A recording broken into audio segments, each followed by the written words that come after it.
Meus amados, abra sua Bíblia, por favor, lá no livro de Marcos. Estamos trabalhando já o livro de Marcos há alguns anos, né? Uns 2 anos e meio, aí, 3 anos. Porque também a gente vai na sequência, mas não fica escravo da sequência. Tem domingos que a gente ministra outros temas. Às vezes passa 2, 3, 4 domingos, um mês. Depois retorna, né? Mas o importante é que a gente tenha uma referência. Aqui nós trabalhamos o livro de João todinho, capítulo por capítulo, durante 5 anos, nesse estilo, né? Com esses momentos livres. Capítulo 14, 43 ao 52.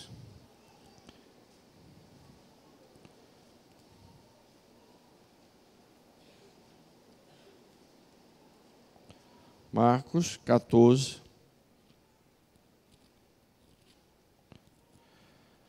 Nós já falamos no último domingo sobre Jesus no Getsêmani e as lições desse texto para nós.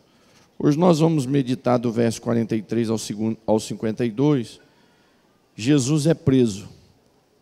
E aqui também nós temos algumas lições da palavra de Deus para nos ensinar, nos edificar, nos dar a maturidade cristã. Verso 43. Acompanhe aí e mantenha a sua Bíblia aberta, por favor. E logo falando ele ainda, veio Judas. Aqui deixa eu só entrar no contexto. Jesus está lá no Getsêmani. Tá bom? Jesus estava lá no Getsêmani. Onde ele orou, aonde ele suou sangue, aonde um anjo o consolou. Então ele está ali. Aonde ele pediu para o Pai, se possível, afasta de mim esse cálice. Mas ao mesmo tempo ele disse, não seja feita a minha vontade, mas a tua vontade. Ele está nesse local. E logo, falando ele ainda estava conversando com os discípulos. Judas, que era um dos 12, da parte dos principais sacerdotes e dos escribas e dos anciãos. Esses sacerdotes, escribas e anciãos eram os líderes religiosos.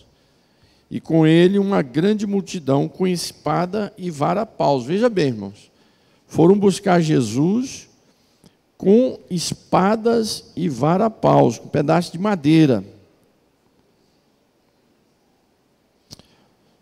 Ora, o que o traía tinha lhes dado um sinal, dizendo, aquele que eu beijar é esse, prendei-o e levai-o com segurança. E logo que chegou, aproximou-se dele e disse-lhe, Rabi, quer dizer mestre, né? E beijou-o. E lançaram-lhe as mãos e o prenderam.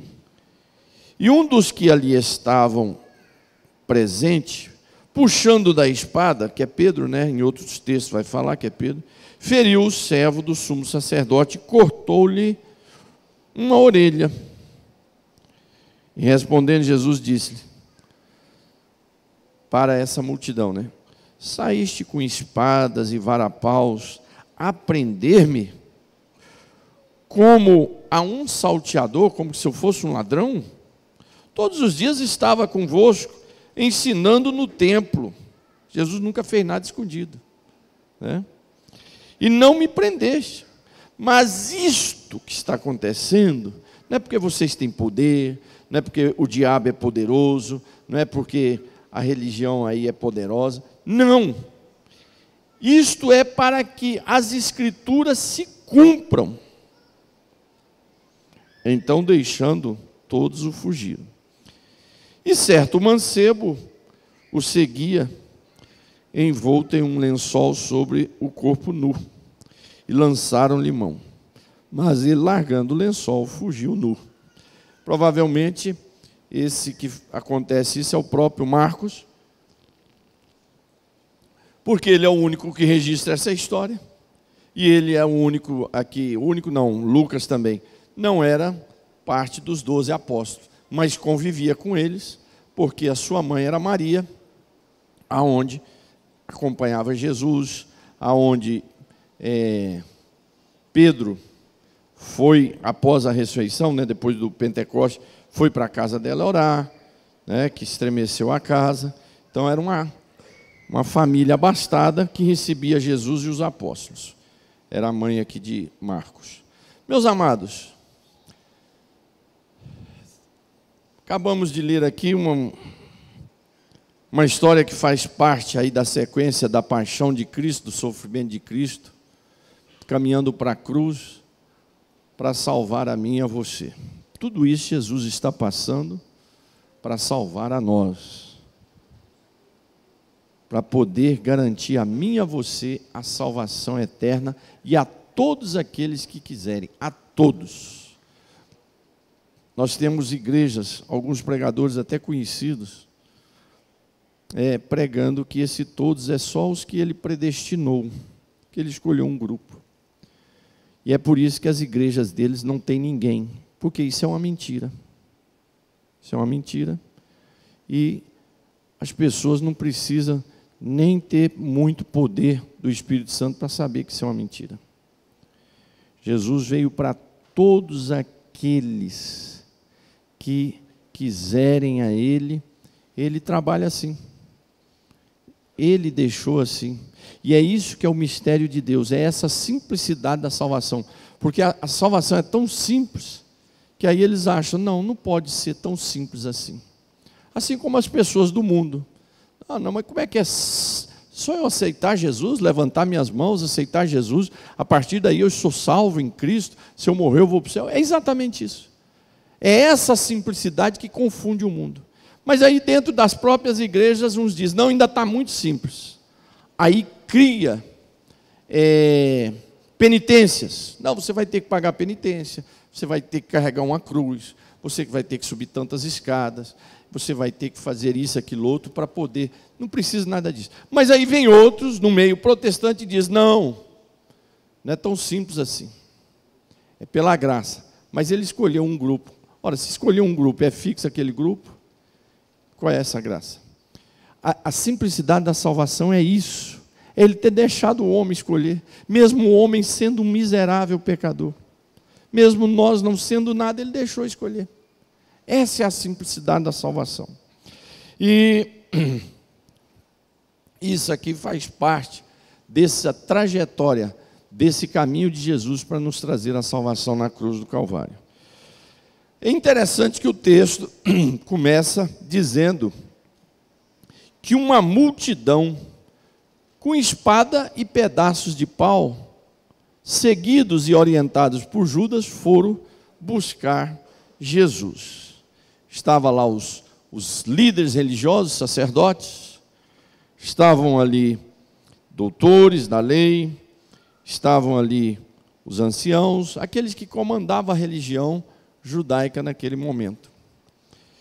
E cheio de gente com pedaço de pau. Jesus, e com espadas. Jesus sempre estava nos cultos, nos templos, nas sinagogas, ministrando. Ele nunca se escondeu, ele nunca fez nada escondido. Ele estava na casa das pessoas, estava nos montes orando, estava na beira do Rio Jordão constantemente pregando, utilizava barcos para pregar uma multidão. Não tinha nem como ele esconder, porque aonde ele estava havia uma grande multidão. Pregava nas casas, ia para as casas para um jantar, para descansar, tinha nem como, porque juntavam uma multidão.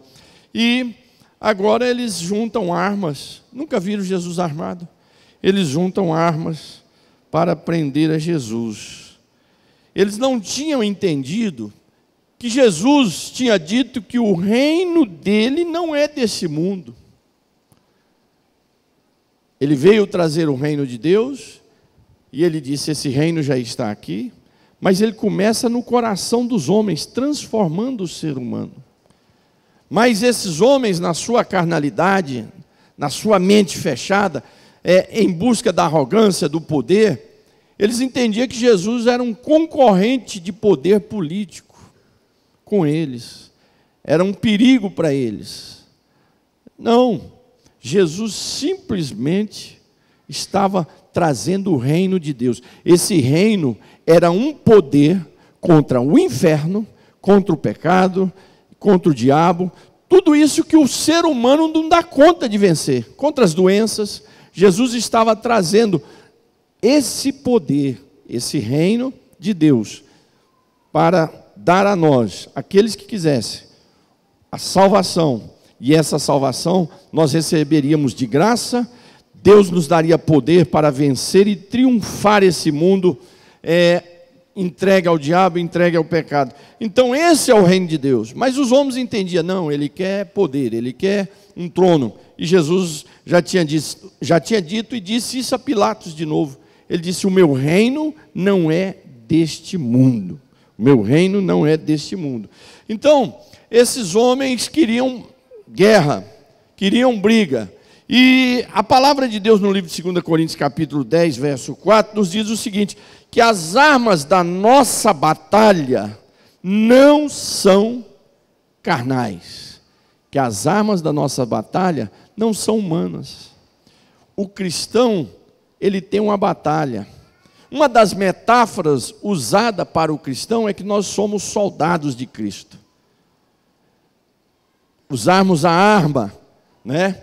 Essa arma na metáfora é a palavra de Deus, porque a palavra de Deus, ela destrói todos os dardos, todas as bombas, todos os venenos do diabo.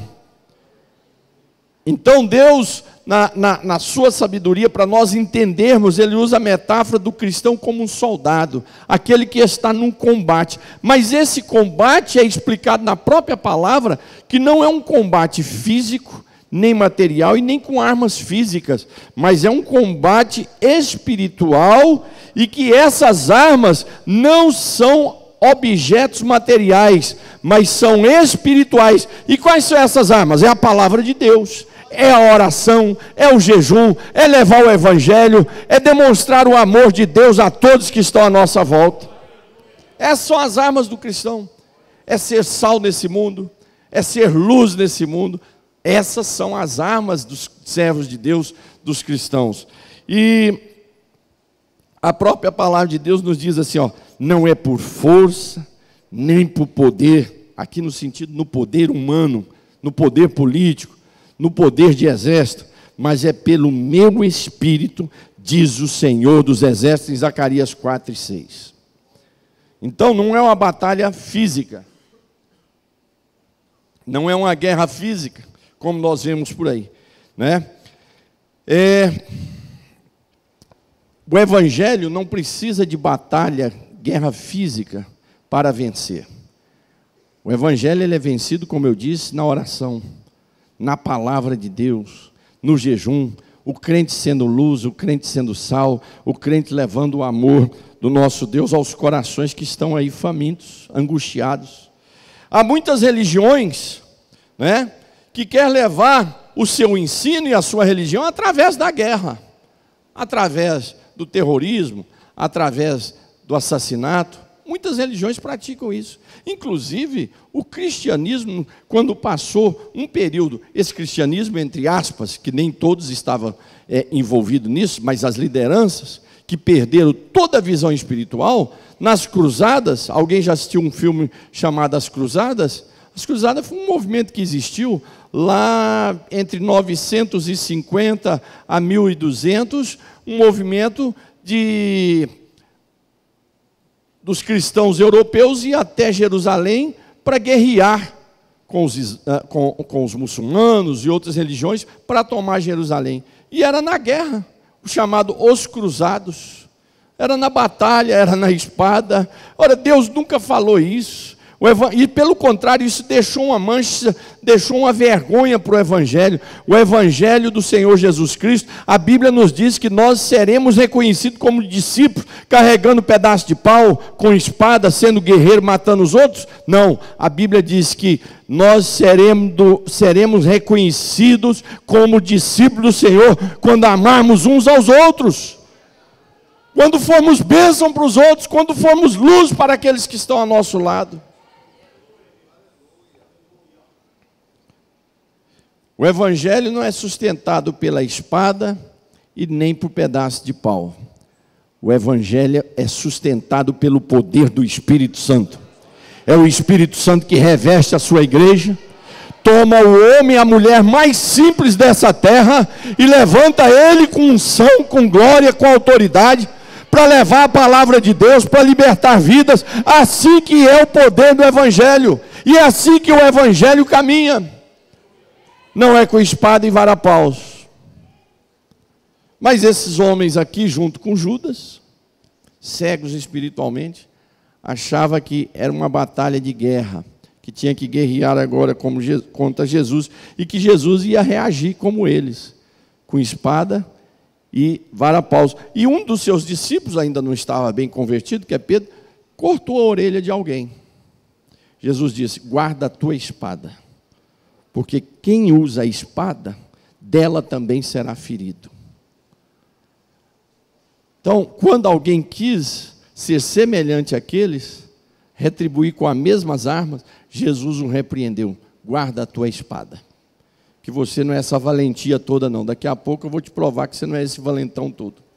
Daqui a pouco ele estava negando Jesus e sumiu, e largou Jesus e deixou Jesus sozinho, né? E aí uma outra lição que nós vamos aprender nesse texto, e é interessantíssimo, como todas as coisas, nesse sofrimento de Jesus, nessa paixão de Jesus, nessa jornada de Jesus para a cruz do Calvário, para salvar eu e você, elas aconteceram, não porque o diabo organizou o inferno para perseguir Jesus, para destruir a igreja, para destruir Jesus, o Filho de Deus. Não, vamos acabar com ele aqui, vamos matar ele, porque aí o evangelho cessa. Aí esses discípulos acabam, a palavra de Deus não vai ser pregada, não haverá salvação. Não. Preste atenção nisso aqui. Uma coisa que nós aprendemos, uma segunda coisa que nós aprendemos nesse texto aqui, não é que as forças desse mundo se orquestraram para segurar Jesus e matar Jesus e paralisar o evangelho. Nós aprendemos que isso que está acontecendo aqui, que a gente fica revoltado com Judas, com essas lideranças, gente com um pedaço de pau querendo prender Jesus, depois leva ele para a cruz, a gente fica revoltado com essas pessoas achando que eles orquestraram isso. Não. Isso aqui tudo aconteceu para que se cumprisse a palavra de Deus que já tinha sido dita pelos profetas. Moisés, quando estabeleceu as leis e os sacrifícios, aquilo ali tudo era uma profecia do sacrifício de Jesus. Cada cordeiro que morria e derramava sangue, era uma profecia que Jesus um dia derramaria o sangue dele para nos lavar de todos os pecados. Então esses fatos estavam acontecendo aqui, não é porque esses homens tinham poder de organizar isso. Imagine, irmãos, se essa igreja dependesse do poder desse mundo para nos perseguir. Então, o mundo se reúne para destruir a igreja, e aí a igreja acaba? Não, a igreja nunca vai acabar, porque quem estruturou isso aqui foi o Senhor Jesus.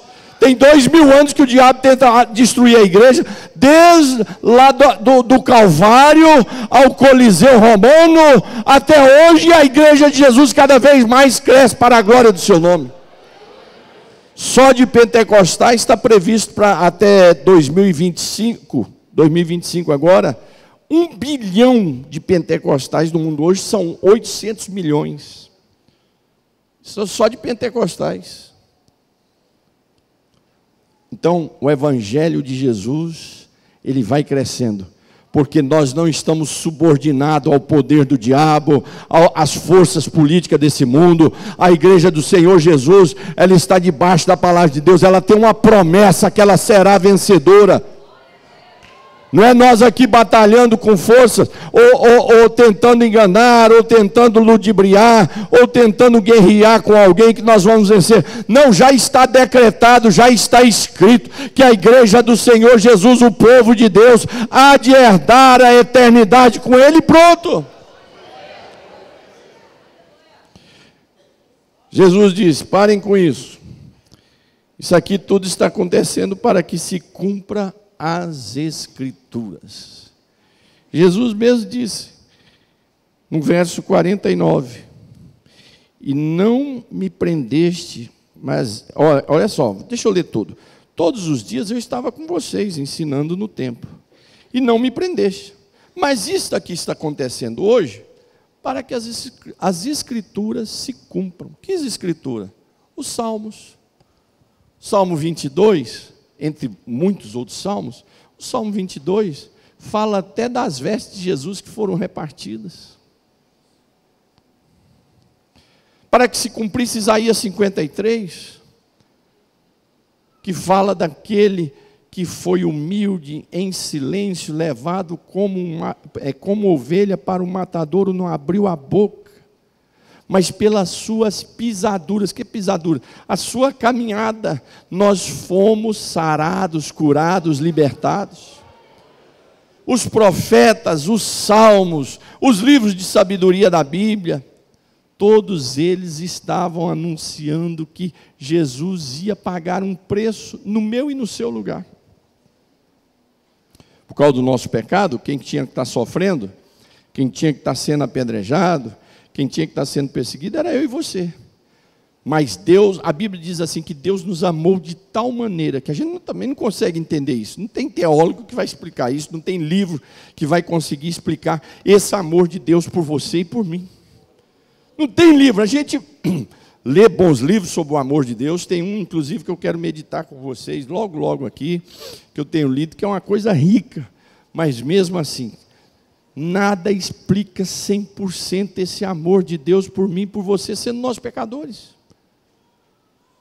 Sendo nós blasfemos, sendo nós ingratos, a Bíblia diz, mas Deus amou o mundo de tal maneira que deu o seu Filho unigênito, Jesus Cristo, para todo aquele que nele crê não pereça, mas tenha a vida eterna.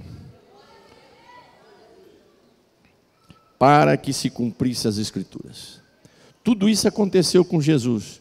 Não é porque o diabo orquestrou, não é porque o diabo é poderoso, não é porque quase que o diabo acaba com o evangelho, quase, olha, matou Jesus, por pouco isso não acaba. Não, Jesus disse, fica quieto, guarde a espada, isso aqui tudo está acontecendo, porque já foi dito pelos profetas, já foi dito nos salmos, já foi dito lá na lei de Moisés. Então, amados, todas as coisas que acontecem, Deus sabe. Isso é uma doutrina de consolo para mim e para você. Nós temos os nossos dias de lágrimas, de choro, de aflição, de alegria, de vitória, mas temos os dias também que temos derrotas, tristezas, tem o dia da morte de alguém que a gente ama. Mas o consolo de tudo isso é que o nosso Deus, Ele não está desligado disso, Ele não é pego de surpresa, Ele sabe de todas as coisas, Ele sabe a minha, a sua jornada. Ele sabe a minha e a sua jornada, e Ele vai guardar e direcionar a vida e a jornada de todos aqueles que quiserem Ele como Salvador. Senhor, eu te quero como Salvador, então entra aqui, meu filho, da agora para frente eu vou te comandando aqui, vou te direcionando, é comigo. Mas Senhor, eu estou chorando, Senhor, morreu alguém que eu amava. Eu estou aqui do seu lado, meu filho, vai caminhando, eu também sofri, eu também morri na cruz. Ah, Senhor, mas eu estou sendo humilhado, mas mais humilhado do que eu, você não foi. Ah, Senhor, cuspiram no meu rosto, mas também no meu cuspiram. Ah, Senhor, estão me batendo aí pelas costas, mas eu também fui chicoteado. Ah, Senhor, me traíram lá na igreja, lá na empresa, mas eu também fui traído. Caminha, meu filho, caminha que tem uma jornada lá na frente. Caminha, que a porta do céu está te esperando. Aleluia! O Senhor não é pego de surpresa na nossa jornada, nas nossas batalhas, na nossa vitória e na nossa luta. Puxa vida, graças a Deus, meu filho venceu. Olha Jesus, olha que beleza, ele conseguiu, ele venceu. Imagina Deus assim, ele surpreso com a sua vitória. Nossa, mas ele foi forte, ele foi fiel mesmo, ele conseguiu. Meu irmão, o Senhor sabe de todas as coisas, Ele está na minha e na sua frente. E os dias de luta e aflição, nós estamos aprendendo a ser mais crente. Nas lutas e nas aflições nós aprendemos a depender mais de Deus. Quando passamos por lutas e aflições, eu aprendo a valorizar mais quem está do meu lado. Quando a gente só vence na vida, a gente olha para as pessoas e despreza. Não, eu sou melhor do que todo mundo. Mas quando nós passamos lutas, você olha para o seu lado e diz, aquele ali, eu preciso dele, eu preciso dela, eu preciso dele, eu preciso dela. Aleluia! Aleluia! Tudo o que está acontecendo, disse Jesus, está escrito. Então, Pedro, guarda essa espada. Guarda essa espada aí. Meus irmãos, a sua vida está nas mãos de Deus. A sua vida está nas mãos de Deus. O Senhor sabe o que é melhor para você e para mim, ainda que eu diga, não, Senhor, eu queria outra coisa. Não, Ele sabe o que é melhor para mim e para você. Não é hoje, é lá na frente. É lá na frente. Eu e você estamos nas mãos de Deus, né? Há uma mão por cima de você assim te guiando. Há uma mão por cima da sua casa te guiando. Há uma mão poderosa te guardando no dia das lutas, aflições. Há uma mão de Deus guiando a sua casa, os seus passos. Nós não estamos só. Há um Deus poderoso com a sua mão poderosa nos dirigindo a cada dia. As Escrituras Sagradas cumprem-se a cada ano. Tudo que ela disse está se cumprindo. Já se cumpriu e vai continuar cumprindo. A palavra de Deus não falha.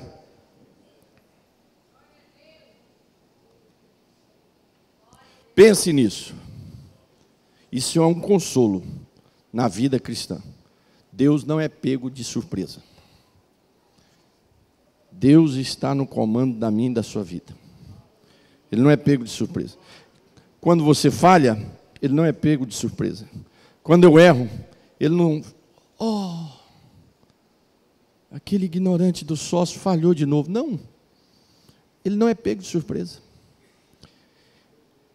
O sangue de Jesus já foi preparado para isso. Aleluia, aleluia. Aprendemos também, irmãos, nesse texto. Olha que coisa rica. Olha que coisa rica, simplesinha, simples. Mas a palavra de Deus ela é simples, irmão. Por isso que as pessoas fazem uma confusão tremenda. Né? Não pode ser, isso aqui está muito simples. Deve ter alguns códigos aqui. Aí até criaram um filme sobre isso, que tem uns códigos secretos, aí nas entrelinhas da Bíblia. Não tem nada disso, é do jeito que está escrito aí. É do jeitinho que está escrito aí. Deus amou o mundo de tal maneira que deu o seu Filho, para todo aquele que nele crê não pereça, mas tenha a vida eterna. Meus filhinhos, não pequeis, mas se alguém pecar, temos um advogado para com o Pai, Jesus Cristo justo. Meus filhinhos, se alguém pecar, o sangue de Jesus Cristo nos purifica de todo pecado. É isso aí que está escrito. Mas preste atenção nesse outra verdade que nós tiramos nesse texto, que é tão simples. A fé dos crentes verdadeiros, dos melhores crentes. Se você pegar a história, heróis da fé, de O.S. Boyer, né? História da Assembleia de Deus. Ele tem um livro de heróis da fé, desde a idade medieval, vindo até os dias aí atuais.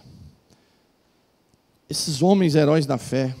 Se você abrir o capítulo 11 de Hebreus, está ali sobre os heróis da fé. Todos eles em algum momento recuaram. Todos eles em algum momento fraquejaram. Todos eles em algum momento tiveram uma falha. Não existe supercrente. Eu tenho falado aqui isso aqui esses dias. E os discípulos não tinham dito: Senhor, nós não vamos te abandonar. Não, vão me abandonar assim. Eu não. Aí os outros também disseram, junto com o Pedro: nós não vamos te abandonar. Mas olha o que diz o versículo aí, ó.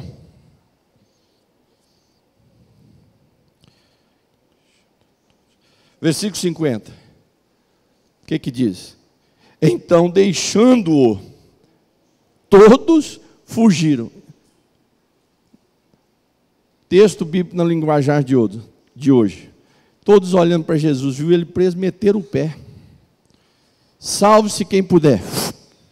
Mas cadê os valentes? Cadê os homens cheios de fé? Cadê os homens cheios de poder? Salve-se quem puder. Ainda sobrou um rapazinho.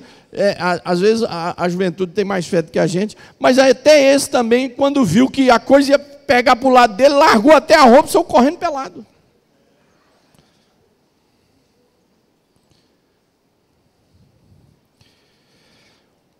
Isso aqui é uma zombaria?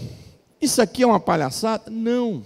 Isso aqui é uma lição para dizer que os melhores cristãos, mesmo sendo os melhores cristãos, os melhores servos de Deus, na hora na hora da luta, falham. Sabe por quê? Porque o único que não falha é Deus. Se eu e você não falhasse, nós éramos Deus, não precisava Jesus morrer na cruz. Jesus morreu na cruz porque nós falhamos.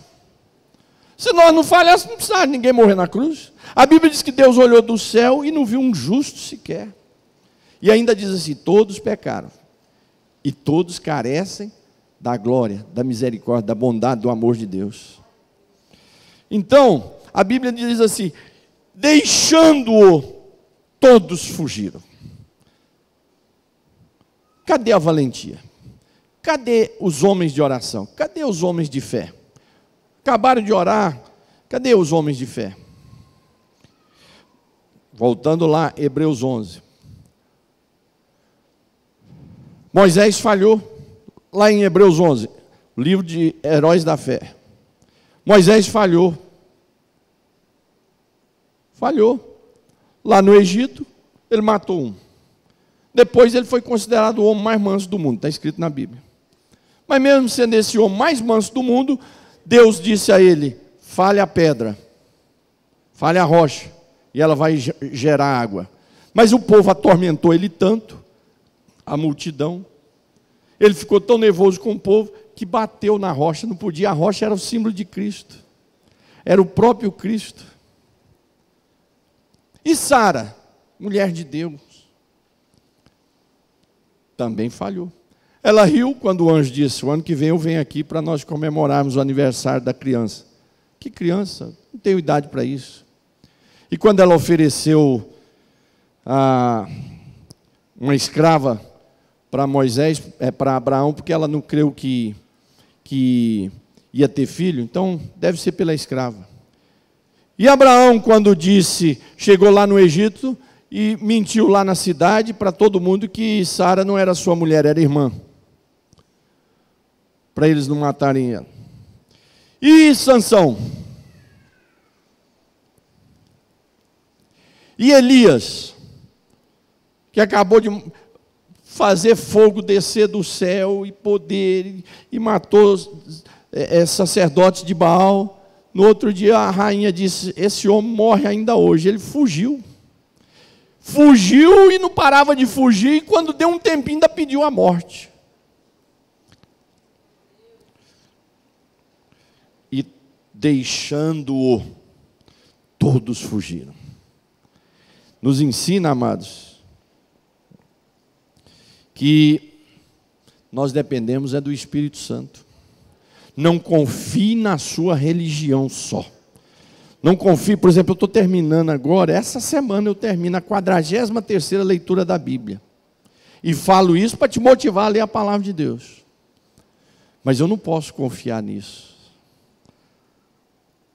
Eu não posso confiar nos meus jejuns, na minha oração, porque a Bíblia diz que as nossas obras são como trapo de imundícia. A minha e a sua confiança é sempre no Espírito Santo, é sempre no poder de Deus, é sempre no poder do sangue de Jesus. Eu sou pastor presidente. Confia nisso não, que isso passa. Eu sou da família tal. Não, eu tenho tanto no banco. Não, eu tenho uma história. Não confie nisso.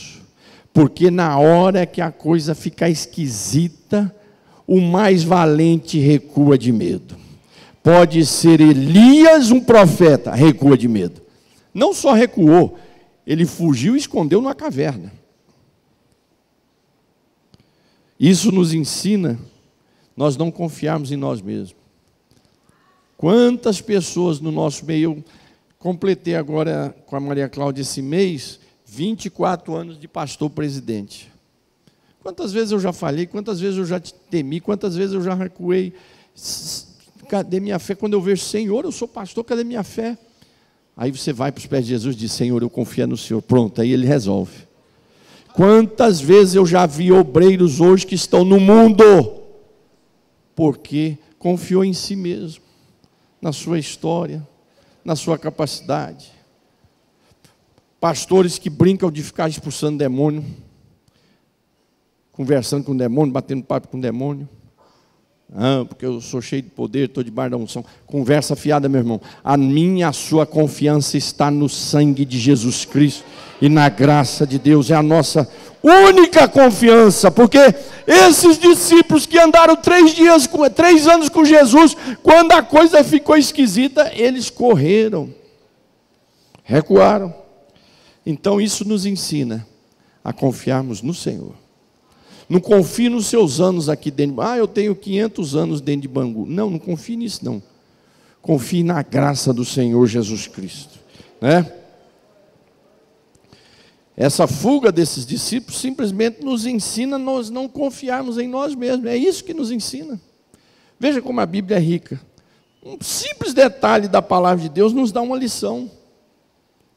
Um simples detalhe, só isso. E deixando-os, fugiram. Só isso nos ensina a dependermos do nosso Deus. Precisamos confiar no nosso Deus. E outra coisa, o que nos ensina esse texto? Uma segunda coisa. Primeiro é que ensina eu e você a confiarmos em Deus e não em nós mesmos.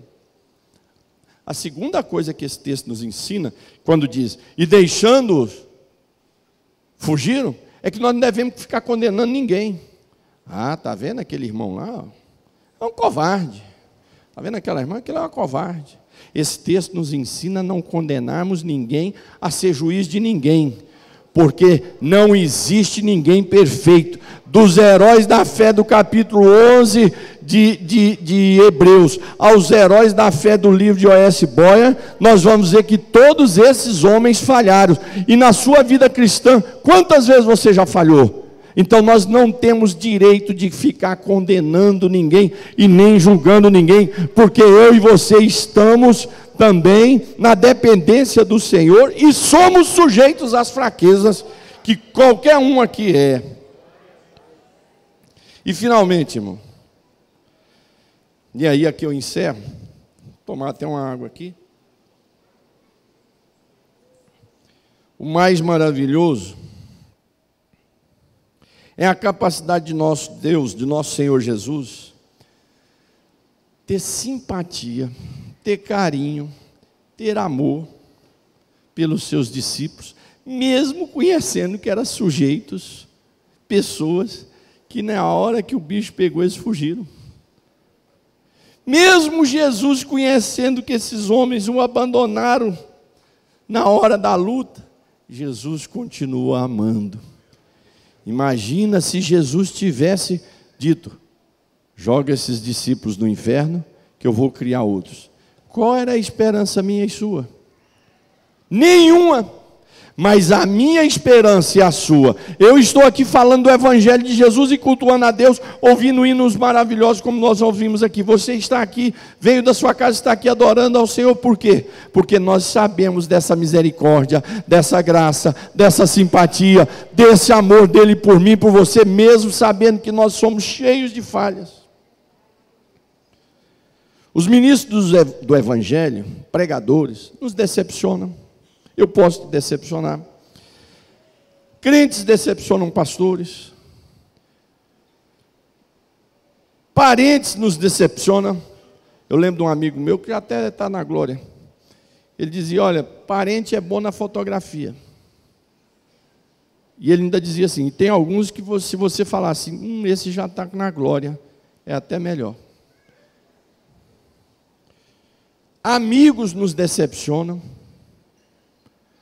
Parentes muitas vezes não aceitam as nossas falhas. Um líder religioso às vezes não aceita as nossas falhas. Os amigos às vezes não aceitam as nossas falhas, mas esse Jesus continuou insistindo com esses discípulos que falharam com ele. Ele continuou amando, ele continuou abraçando, ele continuou sustentando. E é assim comigo e com você. Mesmo eu e você sendo cheios de falha, nós não conseguimos explorar, conhecer a profundidade desse amor que o salmista diz: olha, se eu fugir para o deserto, ali o Senhor está. Se eu subir nos montes, o Senhor está. Se eu for na profundeza do mar, o Senhor está. Aonde eu for, o Senhor está. A gente não consegue entender a imensidão desse amor por mim e por você, mas a verdade é essa: Ele te ama e Ele quer te salvar a cada dia. Ele é um amigo infalível. Ele é um amigo que não vai falhar nunca. Liga para o pastor Sós para ele resolver esse problema. Às vezes meu celular está desligado. Às vezes eu estou viajando. Às vezes eu posso mandar outra pessoa. Mas, irmão, você já fez meteu o joelho no chão em algum momento na hora da aflição, falou com Jesus e ele virou as costas? Ou ele mandou um representante? Não, é Ele mesmo que vem, visita, fala comigo e com você. Como Jesus teve a experiência de ver os seus amigos meterem o pé, abandoná-lo, ele é um amigo fiel que nunca abandona, porque ele sentiu na pele o que é amigo abandonar. Mas ele não abandona, ele já sentiu na pele o que é isso. Então ele nunca vai te abandonar. Qual é a sua causa? É um pecado? Conte a Ele que Ele vai te perdoar. Qual é a sua causa? É uma luta. Conte a Ele que Ele vai te dar vitória. Qual é o seu problema? Senhor, pastor, é uma muralha que está na minha frente. Conte a Ele que Ele vai derrubar essa muralha. Pastor, é um gigante que está na minha frente. Conte a Ele que Ele vai derrubar esse gigante. É Ele que é o seu amigo, que nunca vai falhar comigo e com você. Ele suportou com toda paciência, com toda humildade, com todo amor, a falha de Pedro, de João, de Tiago, de todos os discípulos. E tem sido assim comigo e com você. A gente sai daqui hoje, amanhã a gente falha, amanhã a gente erra, depois chega aqui no domingo, a gente começa a chorar. Ele está aqui nos guardando, nos renovando, nos fortalecendo e dizendo: meu filho, continua a sua jornada, continua a sua jornada, continua a sua jornada. E as palavras de Deus nos diz que tudo isso é porque lá em Lamentações 3:22 diz: as suas misericórdias não têm fim. A misericórdia do Senhor é a causa de eu e você não sermos consumidos, porque essa misericórdia se renova a cada manhã, e essa misericórdia não tem fim. Vamos ficar de pé, amados.